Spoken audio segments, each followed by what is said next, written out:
¿Puedes? Antes de que Luke hubiera podido terminar su pregunta, Leia retrocedió tambaleándose y cayó en el sillón automoldable. Uf, encontré la protuberancia, pero cuando la rocé, ha faltado muy poco para que me tirases al suelo. Luke sintió cómo el cosquilleo del asombro producido por aquel nuevo prodigio se iba extendiendo por todo su ser. Y fue totalmente inconsciente por mi parte. No me di cuenta de estar haciendo algo. Luke se rozó los labios con la punta de los dedos mientras nuevas ideas empezaban a discurrir velozmente por su cerebro. He de intentarlo con otras personas. Si es una reacción totalmente refleja, podría ser una prueba muy útil para encontrar personas que posean poderes Jedi latentes. A la mañana siguiente, la lanzadera metropolitana se estaba deslizando por encima de los tejados de la ciudad imperial, como un autobús que se desplazara sobre las corrientes de aire calientes surgidas de los abismos que se extendían entre los gigantescos edificios. La tira de construcciones recién erigidas por los androides parecía una franja reluciente que atravesaba la antigua ciudad. El almirante Ackbar había decidido pilotar personalmente la lanzadera y sostenía los controles en las aletas articuladas que le servían de manos mientras contemplaba los cielos con sus ojos de pez considerablemente separados. Detrás de él, unidos a sus asientos por los arneses de seguridad, estaban Luke Skywalker y Leia Organa. El luminoso amanecer desplegaba largas sombras sobre los niveles inferiores de la ciudad. Ackbar se inclinó sobre el comunicador. Nos estamos aproximando, General Antilles. Ya puedo ver el androide en construcción delante de nosotros. ¿Está todo preparado para que bajemos? Sí, señor. La voz de Wedge, fuerte y nítida, brotó del comunicador. Hay un sitio bastante bueno justo a la derecha del androide que debería resultar ideal para el descenso. Ackbar ladeó la cabeza para echar un vistazo por un extremo de la curvatura del parabrisas y después siguió pilotando la lanzadera metropolitana, guiándola por los huecos que había entre los edificios y bajando poco a poco hasta los niveles de las calles todavía no exploradas. Wedge fue a recibirles después de que Ackbar hubiese posado la lanzadera al lado del androide de construcción, que seguía estando desactivado. Ackbar fue el primero en salir al claro, lleno de guijarros y cascotes, y alzó su cabeza en forma de cúpula para contemplar la tira de luz solar visible en las alturas. Luke y Leia bajaron caminando el uno al lado del otro, mientras el vehículo empezaba a emitir el leve zumbido, indicador de que estaban entrando en la modalidad de reposo-enfriamiento. «Hola, Wedge», le saludó Luke. «O debería decir General Antilles». Wedge sonrió. «Espera a que veas lo que ha encontrado la brigada de demolición. Puede que vuelvan a ascenderme». «No estoy seguro de que eso te gustara mucho», dijo Leia. «Otro ascenso, y acabarías enterrado bajo una montaña de deberes diplomáticos». Wedge movió una mano indicándoles que le siguieran. El androide de construcción ocultaba el sol. Luke pudo oír los sonidos de las brigadas que subían por las escalerillas de acceso y los ascensores automatizados instalados en el caparazón del androide. Los equipos de mantenimiento estaban aprovechando el periodo de desactivación para inspeccionar las factorías internas y los procesadores de recursos, y para modificar parte de la programación y los esquemas almacenados en los ordenadores de androide. La osamenta de un animal de gran tamaño yacía sobre los cascotes justo antes del orificio que daba acceso a la habitación blindada. Wedge lo señaló con la mano. «Esa cosa nos atacó anoche y los chicos de mi brigada la mataron. Después de otros carroñeros surgieron de la nada en algún momento del rato que pasamos en la sala del descanso del androide, echando una siesta y aseándonos, y nos dejaron ni una pizca de carne sobre sus huesos. Es una lástima. Los xenobiólogos quizá habrían querido clasificarlo, pero ahora ya no queda gran cosa de él». Wedge se agachó y se metió por entre los bordes doblados de la pared de metal que protegía la habitación blindada. Luke podía oír el ruido de gente trabajando dentro y vio cómo Leia arrugaba la nariz al captar los extraños olores que brotaban del interior. Los ojos de Luke necesitaron un momento para adaptarse a la brillante iluminación amarilla de las luces flotantes esparcidas a lo largo de los muros. Algo muy poderoso se había dejado dominar por una rabia incontrolable allí dentro. Al principio solo vio trozos, el equipo roto esparcido por el suelo, cables arrancados y terminales de ordenador destrozadas. Los muros estaban llenos de señales dejadas por unas garras enormes y muy largas. La esfera negra de un androide interrogador imperial yacía en un rincón, abierta por la mitad. Luke vio cómo los ojos de Leia se posaban en ella y captó la oleada de repugnancia que la recorrió desde la cabeza hasta los pies. Unos cuantos miembros de la brigada de Wedge habían vuelto a colocar una pesada reja metálica en el hueco de una pared y la estaban soldando con un láser. La reja estaba terriblemente deformada. «Anoche tuvimos una nueva ración de emociones», explicó Wedge.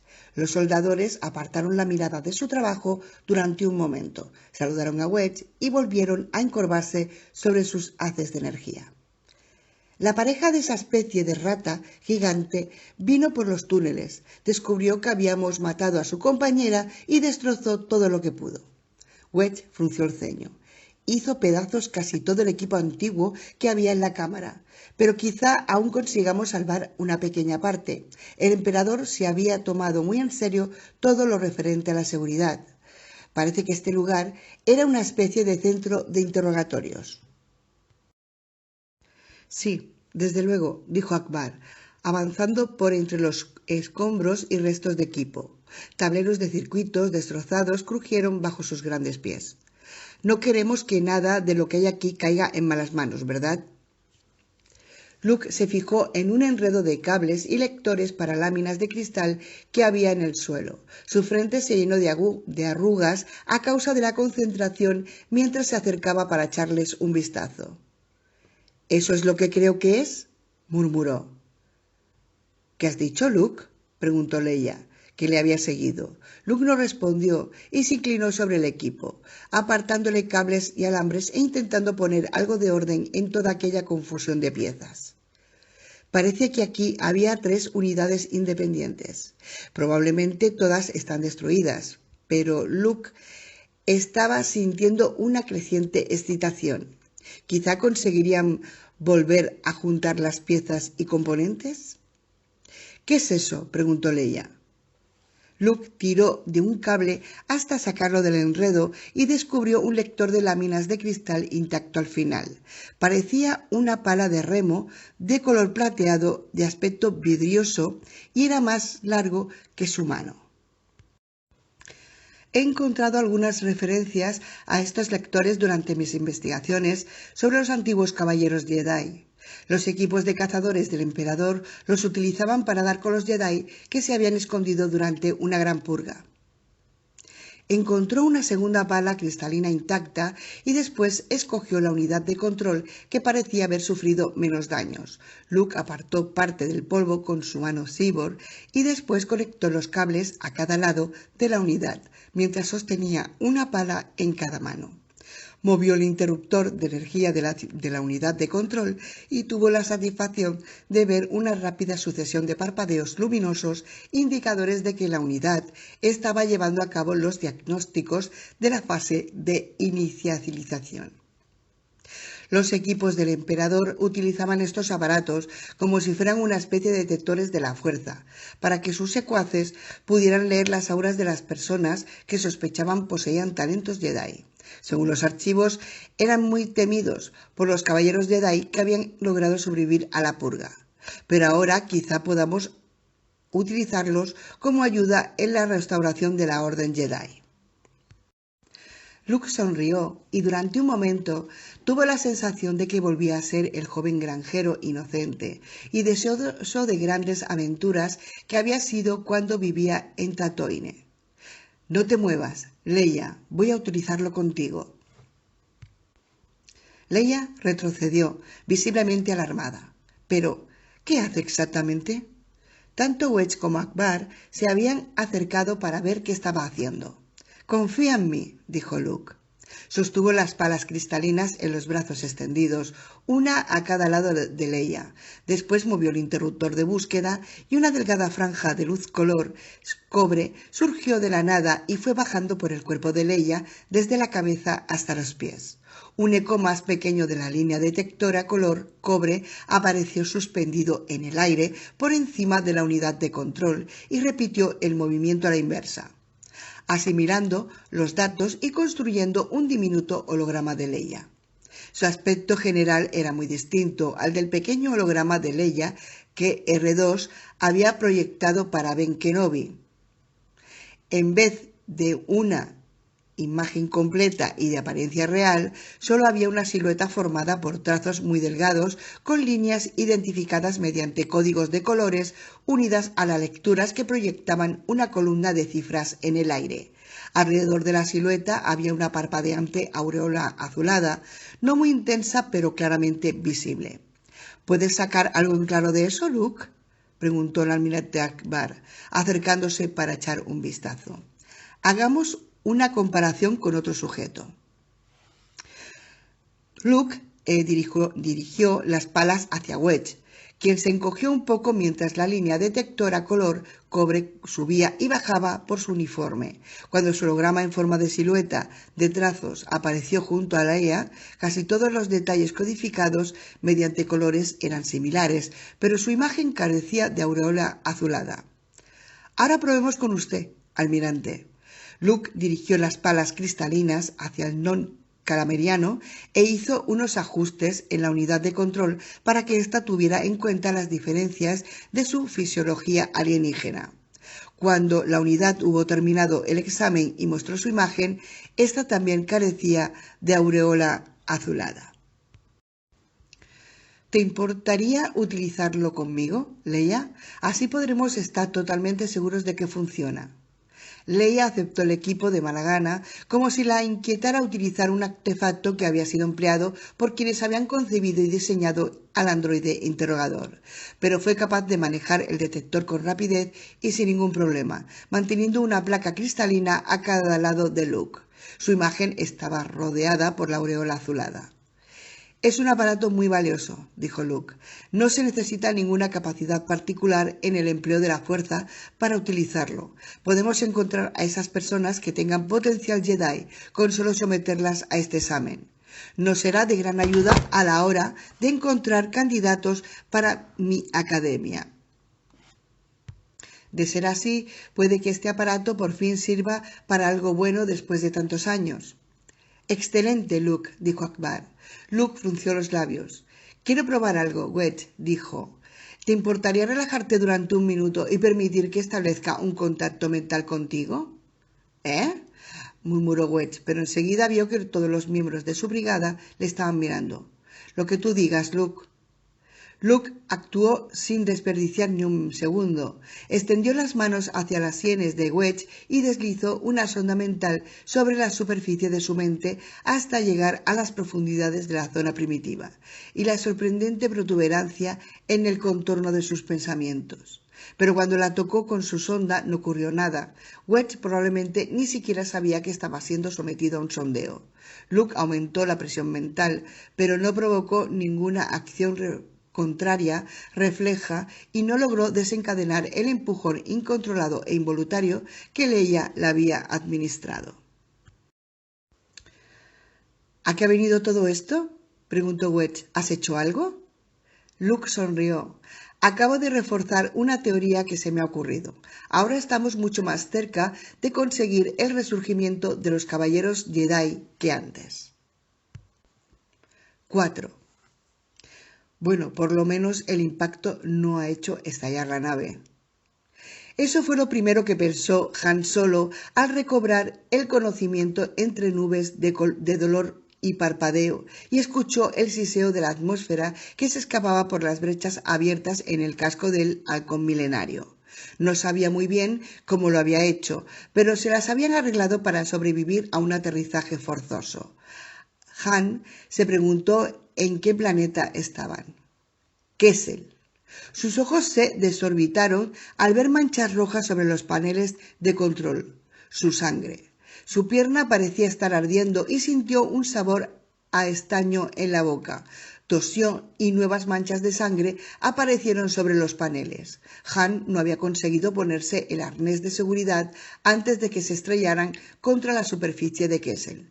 Era una suerte que no se hubiera quedado en el pozo artillero. Su cuerpo estaba inclinado por el sillón y podía ver que la nave había girado debido al impacto y que la estructura del pozo había quedado aplastada debajo de ellos. Esperaba que Chewbacca hubiera salido mejor librado.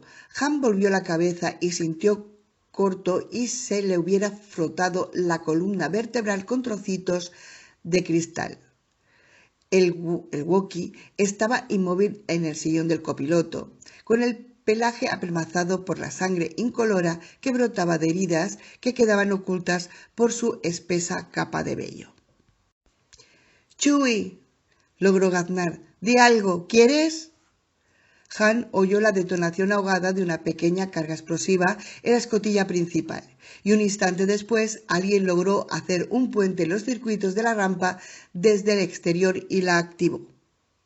El aire que quedaba dentro del halcón salió disparado hacia la tenue atmósfera de Kessel.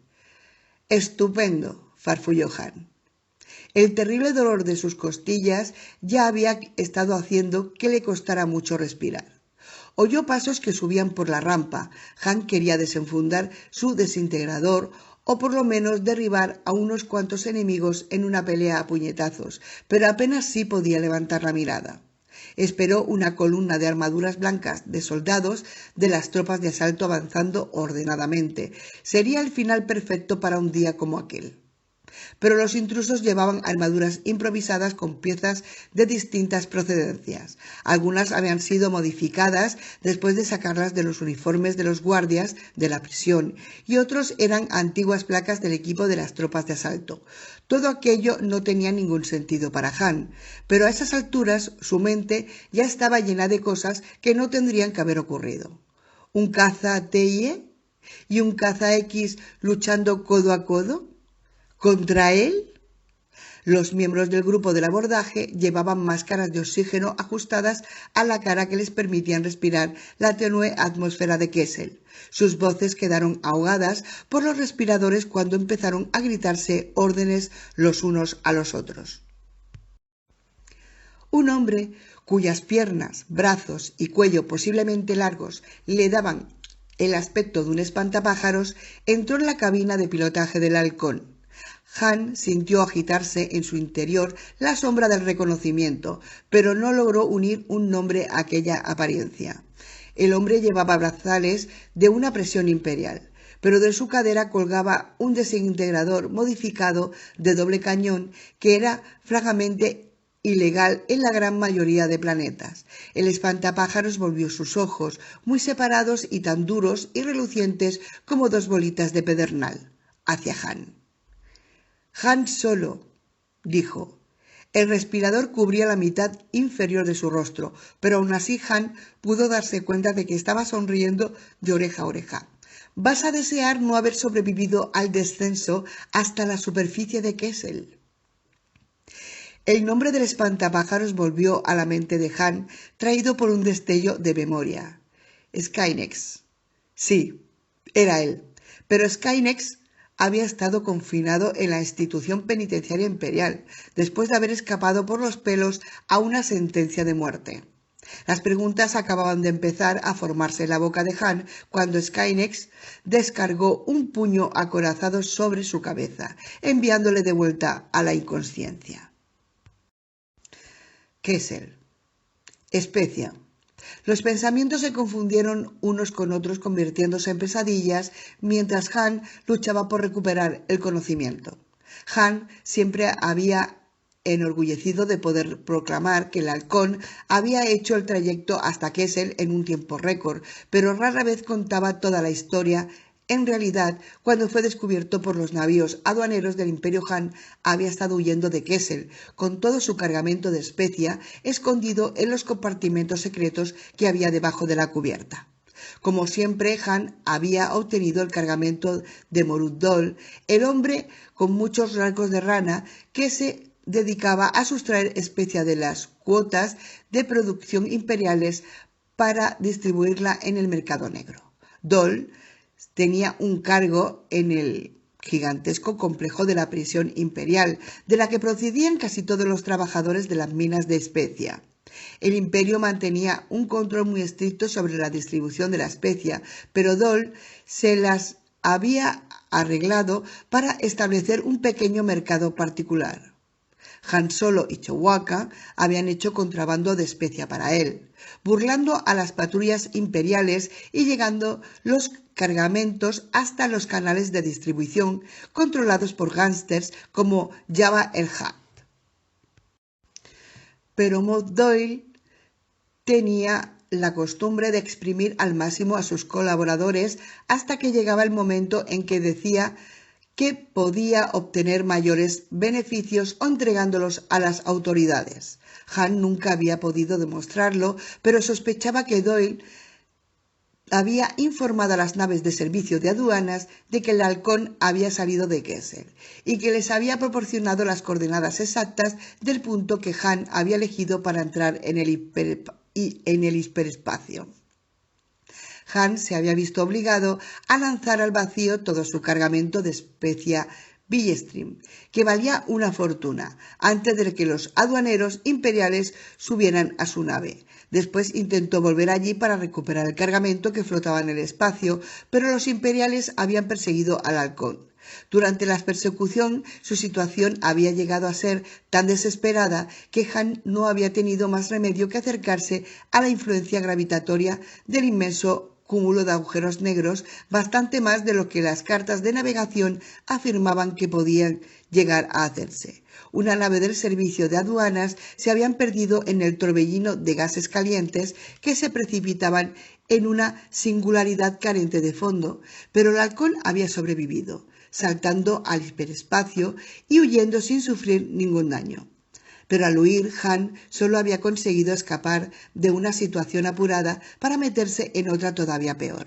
El cargamento de especia perdido valía 12.400 créditos y Jabba el Hutt ya había entregado toda esa suma. Jabba no se había mostrado nada complacido. Pensar en todos aquellos meses que había pasado inmóvil y congelado en la carbonita hizo que Han se estremeciera. El frío era una negrura sólida a su alrededor y no podía ver nada. Sus dientes castañearan. «Basta de convulsiones térmicas», ordenó secamente una chirriante voz metálica que hacía pensar en una sierra de plasma abriéndose paso a través de la roca. La temperatura del centro médico ha sido disminuida para minimizar los efectos del shock quirúrgico sobre tu metabolismo. Han abrió los ojos y se encontró contemplando el rostro en forma de bala de un mediandroide. Casi todo el metal era de color verde, pero había una especie de capucha negra extendida sobre los sensores ópticos del mediandroide. Brazos mecánicos segmentados se extendieron hacia él sosteniendo una amplia gama de instrumentos médicos bastante adecuados. Todos estaban muy afilados. «Soy el mediandroide de la prisión. No he sido programado para operaciones anestésicas ni perder el tiempo con tonterías como la comodidad del paciente. Si no cooperas, solo conseguirás que tu tratamiento resulte todavía más desagradable». Han puso los ojos en blanco. La programación de aquel modelo no podía estar más alejada de la de los mediandroides normales, que tenían como objetivo prioritario asegurar que el paciente estuviera lo más cómodo y a gusto posible. Han intentó moverse. El centro médico de la prisión le rodeaba por todas partes con su fría blancura. El brillo del equipo médico y las hileras de tanques bacteriológicos vacíos instalados en las paredes. Han fue vagamente consciente de la presencia de varios guardias inmóviles junto a las puertas. Cuando volvió la cabeza, el mediandroide alargó sus frías manos metálicas hacia él y se las sujetó por las sienes. «Debes permanecer inmóvil. Esto te dolerá, y mucho. Ahora relájate. Inmediatamente». Chewbacca, invisible al otro extremo de la sala, dejó escapar un ensordecedor ruido de dolor. Han sintió un grave alivio al saber que el Wookiee seguía con vida, antes del tratamiento, por lo menos. El medio androide empezó a trabajar en él y Han torció el gesto. Chewbacca le despertó con un entusiástico y peludo abrazo de gratitud. Han gimió y parpadeó, pero la habitación estaba tan oscura que tuvo que forzar la vista durante unos minutos antes de poder ver algo. Parecía como si todo su cuerpo hubiera recibido una paliza en vez de un tratamiento curativo. Chewbacca dejó escapar un gimoteo y volvió a abrazarle. «Tómatelo con más calma, Chewie, o conseguirás enviarme de vuelta con este medio androide», exclamó Han. El Wookiee le soltó de inmediato.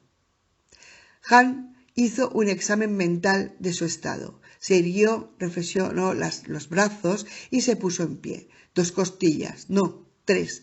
Así como su pierna izquierda, no paraban de experimentar los molestísimos aguijonazos indicadores de los puntos en los que los soldadores de huesos habían reparado fracturas.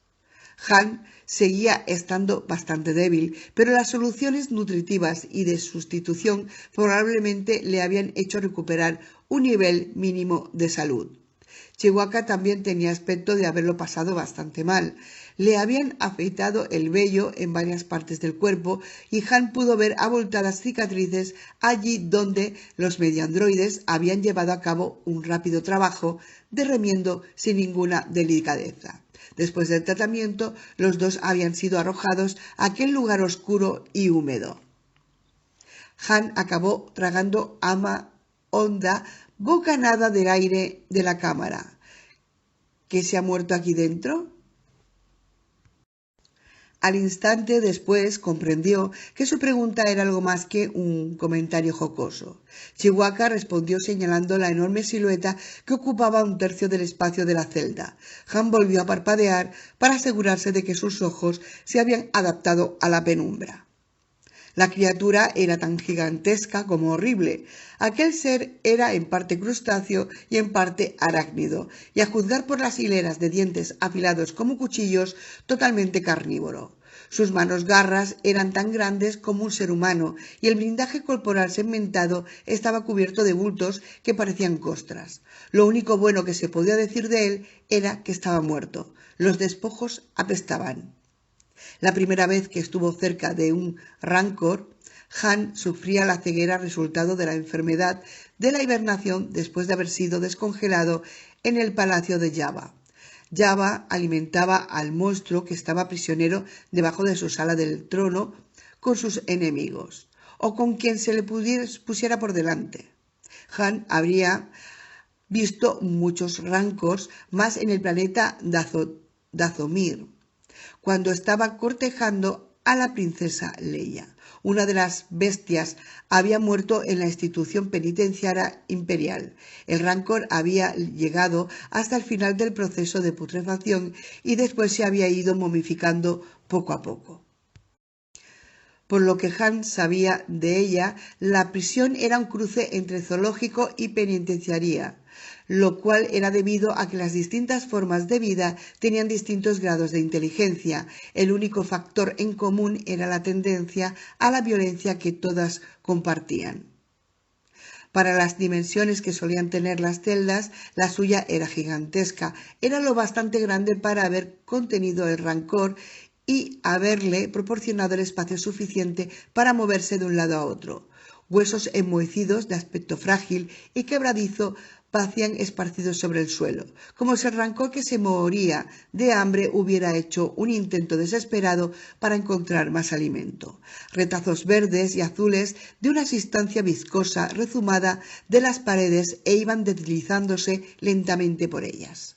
Los únicos sonidos que pudo oír eran goteos tan débiles que resultaban casi imperceptibles. «¿Cuánto tiempo llevamos aquí dentro, Chewie?», preguntó. «¿Lo sabes?». Chewbacca no lo sabía. Han hizo un repaso mental de los acontecimientos. Habían llegado a Kessel y se habían identificado por el nombre y mediante una señal de identificación de la nueva república. Después, una abigarrada flota de naves compuestas por el caza TIE, cazas X y muchos otros aparatos distintos habían despegado del planeta para atacarles. Estaba claro que quienes mandaban en Kessel andaban tramando algo sucio y no querían que la nueva república se enterara de ello. Un instante después se acordó de Skynex, el hombre espantapájaros que había entrado en el halcón después de que se estrellaran. Skynex había sido un ladrón y un asesino y cumplía la función del contacto entre Morut Dol y los contrabandistas de especia. Skynex había conseguido un puesto como guardia de prisión en la institución penitenciaria, pero al parecer acababa de cambiar de empleo. Han oyó el chasquido y el zumbido del campo de desactivación alrededor de las puertas de la celda y un instante después un ronroneo chirriante cuando los ascensores hidráulicos hicieron que la enorme puerta empezara a ascender. A medida que iba subiendo, una áspera claridad blanca inundó la habitación. Han se tapó los ojos con una mano. Hasta aquel momento no se había dado cuenta de que la celda estuviera tan oscura. «Prepárate, Chewie», murmuró. Si no había demasiados guardias, podrían lanzarse sobre ellos, dominarlos y escapar, pero por un momento después sintió una punzada de dolor en las costillas que se había fracturado hacía tan poco tiempo, y una oleada de mareo y aturdimiento se extendió por todo su ser. Chewbacca se había apoyado en una de las húmedas paredes de la celda del Rancor como si apenas pudiera tenerse en pie y dejó escapar un débil gemido. Bueno, si solo hay un guardia medio ciego que se esté recuperando después de haber tenido disentería durante varias semanas... Olvídalo, Chewie. Oigamos qué tienen que decirnos. La silueta esquelética que acababa de aparecer en el umbral era Skynex, desde luego. Los ojos de Han se apartaron a la luz y pudo ver 4 guardias inmóviles detrás de él. Llevaban uniformes de un aspecto vagamente carcelario y trozos de armadura para proteger las zonas más vulnerables del cuerpo, pero no se veía ninguna insignia que indicara su rango. «Bien, Han Solo, confío en que apreciarás nuestra hospitalidad», dijo Skynex. Han curvó los labios en una sonrisa sarcástica y volvió la mirada hacia el Rancor muerto que había perecido en aquella celda muerta. «Sí, chicos, ya veo que estáis convirtiendo Kessel en un auténtico paraíso para los turistas. Igualito que el planeta Hitor, ¿eh?» Skynex siguió la dirección de su mirada y sus ojos se posaron en el monstruo momificado. «Ah, sí. Cuando nos adueñamos de la prisión hubo tanto jaleo que alguien se olvidó de alimentar al Rancor. Fue una lástima. Pasaron varios meses antes de que nos acordáramos de él. Sí, la verdad es que fue doblemente lamentable, porque cuando por fin pensamos en el que teníamos montones de prisioneros imperiales que quitarnos de encima. Eso habría resultado muy divertido de ver. Bueno, lo que hicimos fue enviarlos a las minas de especia». Skynex sonrió, pero solo durante un momento. Después su rostro se volvió a adoptar aquella expresión de impasibilidad casi mecánica.